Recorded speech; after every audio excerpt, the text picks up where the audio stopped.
ജയിലിൽ കിടക്കുന്നവരെ പുറത്തിറക്കേണ്ടത് ക്യാപ്റ്റൻ്റെ ഡ്യൂട്ടിയാണ്. അനീഷ് വന്ന് പറയുകയാണ്. അപ്പോൾ ഷാനവാസ് അവിടെ ഉറക്കക്ഷീണത്തിൽ ഇരിക്കുകയാണ്.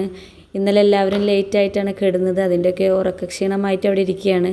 ശരിയാണ് അനീഷ് പറഞ്ഞത്, ജയിലിൽ കിടക്കുന്നവരെ പുറത്തിറക്കേണ്ടത് ക്യാപ്റ്റൻ തന്നെയാണ്. ഇന്ന് രാവിലെ അനീഷും ഷാനവാസും തമ്മിൽ നല്ല ഫൈറ്റ് നടക്കുകയായിരുന്നു. അധികം ലൈറ്റുകളൊന്നും ഓണല്ലാത്തത് കൊണ്ട് തന്നെ വലിയ ക്ലിയറായി ഒന്നും കാണുന്നുണ്ടായിരുന്നില്ല. ഒന്നല്ല, ഉറക്കക്ഷീണത്തിലിരിക്കുന്ന ഷാനവാസിനോട് അനീഷ് വന്ന് പറയുന്നുണ്ട്, ജയിലിൽ കിടക്കുന്നവരെ പുറത്തിറക്കേണ്ടത് ക്യാപ്റ്റൻ്റെ ഡ്യൂട്ടിയാണ്.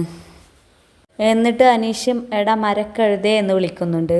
അത് ഒഫൻസീവായിട്ട് തന്നെയാണ് വിളിക്കുന്നത്, സ്നേഹത്തോടെയുള്ള ഒരു വിളിയൊന്നുമല്ല. അത് ഷാനവാസിന് അങ്ങ് സഹിക്കാൻ പറ്റിയില്ല. അപ്പോൾ ഷാനവാസ് അവിടെ ഇരിക്കുന്ന ഒരു തലയാണ എടുത്ത് എറിയുന്നുണ്ട്.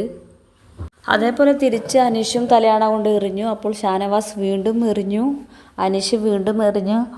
അപ്പോൾ ഷാനവാസ് അവിടെ ഇരിക്കുന്നൊരു കസേര എടുത്ത് അനീഷിനെ അടിക്കാൻ ഓങ്ങുന്നുണ്ട്.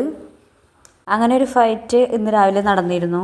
അത് കഴിഞ്ഞ് ഷാനവാസ് അനീഷിൻ്റെ അടുത്ത് റൈസ് ആവുന്നുണ്ട്, മര്യാദയ്ക്ക് സംസാരിക്കണം എന്നൊക്കെ പറയുന്നുണ്ട്. അപ്പോൾ അനീഷ് പറയുന്നുണ്ട്, നീ അതൊട്ടും അർഹിക്കുന്നില്ല എന്നൊക്കെ പറയുന്നുണ്ട്. വലിയൊരു ഫിസിക്കൽ ഫൈറ്റ് തന്നെ നടക്കാനുള്ളൊരു വഴി ഉണ്ടായിരുന്നു, പക്ഷെ അതങ്ങ് മാറിപ്പോയി എന്നുള്ളൂ. അതിനുശേഷം ഷാനവാസ് ചെന്ന് അനീഷിനോട് സോറിയൊക്കെ പറയുന്നുണ്ട്.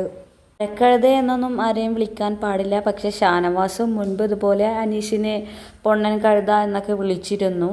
അങ്ങനെ രണ്ടുപേരും അങ്ങനെയൊക്കെ പറയുന്നത് തെറ്റാണ്.